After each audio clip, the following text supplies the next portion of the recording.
அனைவருக்கும் வணக்கம். தொடர்ந்து ஆதரவளித்து வர அனைத்து அன்புள்ளங்களுக்கும் மிக்க நன்றி. எடப்பாடி பழனிசாமி ஒரு அறிவிப்பை வெளியிட்டிருக்காரு. டிசம்பர் 15 செயற்குழு பொதுக்குழு கூட்டம் நடைபெறுகிறதா ஒரு அறிவிப்பை வெளியிட்டிருக்காரு. அது வானகரத்துல இருக்கிற ஸ்ரீவாரி மண்டபத்துல நடக்குது. அந்த செயற்குழு பொதுக்குழு உறுப்பினர்களுக்கு ஒரு அழைப்புதல் அனுப்புவோம். அதை தவறாம வாங்கிட்டு நீங்க செயற்குழு பொதுக்குழு கூட்டத்துல கலந்துக்குங்க அப்படின்னு சொல்லி ஒரு அறிவிப்பை வெளியிட்டிருக்காரு. 40 பாராளுமன்ற தொகுதியில தோத்த உடனே எடப்பாடி பழனிசாமி ஒரு ஆய்வு கூட்டம் மாதிரி சென்னையில நடத்தினார். ஒவ்வொரு மாவட்ட வாரியா நடத்தினாரு. இங்க இருந்து மாவட்டத்துல இருந்து போனவங்க பூராமே கட்சியினுடைய ஒற்றுமை வலியுறுத்தி பேசினோம்னா எடப்பாடி பழனிசாமிக்கு பிடிக்கல. அதனால அதையுமே நிப்பாட்டிட்டாரு. அதற்கடுத்து பாத்தீங்கன்னா கள ஆய்வு கூட்டம்னு ஒரு குழுவை ஆரம்பிச்சு நீங்க எல்லாரும் போய் மாவட்டம் தோறும் பேசுங்க அப்படின்னு சொல்லி அதையும் செஞ்சாரு.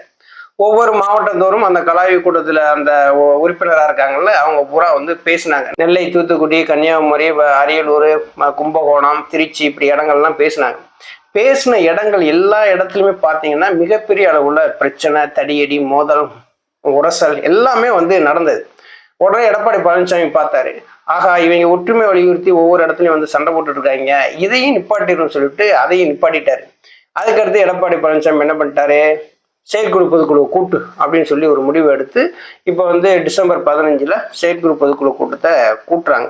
பொதுக்குழு கூட்டம் நடக்குது அப்படின்னா புரட்சித் தலைவி அம்மா காலத்தில் பார்த்தீங்கன்னா ஒரு திருவிழா மாதிரியே நடக்கும் அந்த பொதுக்குழு கூட்டம். அதில் எப்படின்னா நிதிநிலை அறிக்கையை வாசிப்பாங்க, அதுக்கடுத்து தீர்மானங்களை வாசிப்பாங்க, அதுக்கடுத்து கடைசியில் பொதுக்குழு முடிஞ்ச உடனே புரட்சித் தலைவி அம்மா அவர்கள் ஐயா ஓபிஎஸ் அவர்களை கூப்பிட்டு யாருமே பசியோடு போகக்கூடாது, எல்லாருமே இருந்து சாப்பிட்டு போறாங்களான்னு கடைசி வரைக்கும் நீங்க கவனிக்கணும் அப்படின்னு சொல்லுவாங்க. உடனே ஐயா ஓபிஎஸ் அவர்கள் என்ன பண்ணுவாங்க அப்படின்னா, அம்மா சொல்லிட்டாங்கல்ல அதை தட்ட மாட்டாங்க. உடனே கடைசி வரைக்குமே இங்க செயற்குழு பொதுக்குழு உறுப்பினர்கள் மற்ற நிர்வாகிகள் யாரும் சாப்பிட்டாங்கன்னு சொல்லிட்டு கடைசி வரைக்கும் பார்த்துட்டு தான் அந்த இடத்த விட்டு ஐயா ஓபிஎஸ் அவர்கள் நகழ்வாங்க. எடப்பாடி பழனிசாமி எப்படி பொதுக்குழு கூட்டுவார்னு நல்லாவே தெரியும். அவருக்கு குண்டர்களும் செல்வந்தர்களும் மட்டும் இருந்தாலே போதும், ஒரு பொதுக்குழுவை நடத்தி முடிச்சிருவாரு. எடப்பாடி பழனிசாமி பொதுக்குழு கூட்டுறாரு அப்படின்னாலே நமக்கு ஞாபகத்துல டக்குன்னு வர்றது ஐயா ஓபிஎஸ் அவர்கள் மீது தண்ணீர் பாட்டில் வீசினதுதான்.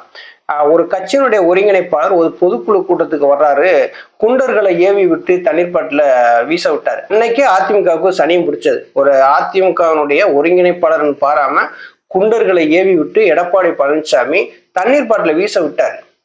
அன்னைக்கு சனியும் பிடிச்சிச்சு அதிமுகவுக்கு. இதுவரையிலும் எடப்பாடி பழனிசாமி தலைமையில அதிமுக வலிமையா போகுதான்னு பார்த்தா அது கிடையாது. மிகப்பெரிய அளவுல தோல்வியை தான் சந்திச்சுட்டு வருது. இந்த செயற்குழு பொதுக்குழு கூட்டமே எது கூட்டாரு அப்படின்னா தன்னுடைய ஆளுமையை நிரூபிக்கிறதுக்காக தான் கூட்டார். ஒவ்வொரு முறையுமே எடப்பாடி பழனிசாமி தன்னை நிரூபிக்கிறதுக்கு தான் ட்ரை பண்றாரே தவிர இந்த கட்சியை வளர்ச்சி பாதைக்கு கொண்டு போகணும் அப்படிங்கிறது அவர் எண்ணமே கிடையாது.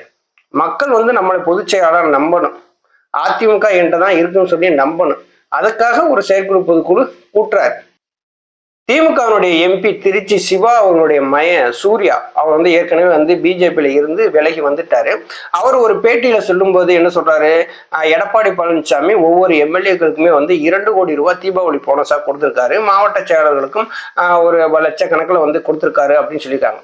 அதே மாதிரி எடப்பாடி பழனிசாமி இந்த செயற்குழு பொதுக்குழு உறுப்பினர்கள் அழைப்புதல் அனுப்புறாங்க இல்லையா, அவங்களுக்கு எல்லாமே இந்த டாப் அப் பண்ணிடுவார். அவங்களுக்கு ஏதாவது கொடுக்கல, அவங்கள கவனிக்கல அப்படின்னா உடனே மிகப்பெரிய அளவுல அந்த பொதுக்குழுவில் பிரச்சனைகள் வந்துடும். ஒற்றுமை வலியுறுத்தி பேச ஆரம்பிச்சிருவாங்க, ஓபிஎஸ் உள்ள கொண்டு வாங்கன்னு சொல்லி பேச ஆரம்பிச்சிருவாங்க.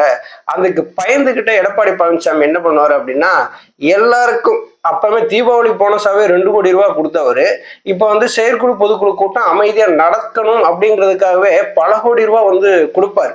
இப்ப எடப்பாடி பழனிசாமி பின்னாடி யாரு இருக்கான்னு நினைக்கிறீங்க? எல்லாருமே துட்டுக்காகத்தான், எல்லாமே அந்த காசுக்காகத்தான். கட்சி அதிமுகங்கிற கட்சி வலிமையா இருக்கணும், அம்மாவனுடைய ஆட்சியை கொண்டு வரணும் அப்படிங்கிற எண்ணம் யாருக்குமே கிடையாது. இப்ப இருக்கிற ஆட்கப்புறமா எப்படி இருக்காங்க அப்படின்னா எடப்பாடி பழனிசாமிகிட்ட இருக்கிறத நம்ம உருவிக்கிறோம். இந்த சமயத்துல எடப்பாடி பழனிசாமிகிட்ட இருக்கிற காசுகள் பூரா நம்ம வாங்கிடணும் அப்படிங்கிற எண்ணத்துலதான் இங்க இருக்கிற மாவட்ட செயலாளர்களும் செயற்குழு பொதுக்குழு உறுப்பினர்களுமே இருக்கிறாங்க. காசு பணங்களை வீச ஆரம்பிச்சிருவாரு. எல்லாரும் மகிழ்ச்சியோட வருவாங்க, அட்டண்டன்ஸ்ல கையெழுத்த போடுவாங்க.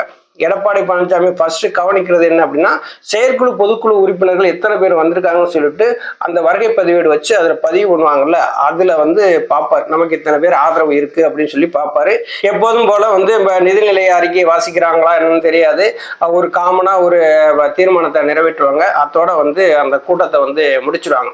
எடப்பாடி பழனிசாமியினுடைய அந்த பொதுக்குழு கூட்டமா இருக்கட்டும், மாவட்ட செயலர் கூட்டமா இருக்கட்டும், எதுவாக இருந்தாலும் அவங்களுக்கு வந்து கவனிக்க வேண்டியதை கவனிக்கிறதுனாலதான் அவர்களுடைய அந்த கூட்டமானது அமைதியான முறையில நடக்குது.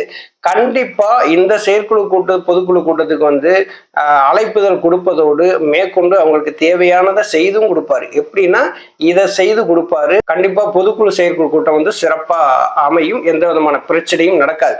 ஏன்னா காசு கொடுக்கலன்னா தான் நம்மளுக்கு பிரச்சனை பண்ணுவாங்க. காசு கொடுத்துட்டா நம்மளுக்கு எதுவும் பிரச்சனை பண்ணுவாங்களா? எந்த பிரச்சனையும் பண்ண மாட்டாங்க. அமைதியா அந்த எலும்பு துண்டை தூக்கி போட்ட உடனே கவிக்கிட்டு வந்துருவாங்க. கட்சி நல்லா இருக்கணும், அம்மாவுடைய ஆட்சியை கொண்டு வரணும், அதிமுக ஒன்றிணையணும் அப்படிங்கிற எண்ணம்ல இவங்களுக்கு இருக்காது. காசை தூக்கி போட்டா யாரை வேணாலும் வாழ்வும் கோஷம் போடுவாங்க, யாரை வேணாலும் ஒழிகன்னு கோஷம் போடுவாங்க. அப்படியான ஆட்கள் தான். இந்த எடப்பாடி பழனிசாமியினுடைய இந்த செயற்குழு பொதுக்குழு கூட்டம் அமைதியான முறையில் நடக்கும் அப்படிங்கிறது என்னுடைய கணிப்பு. நன்றி, வணக்கம்.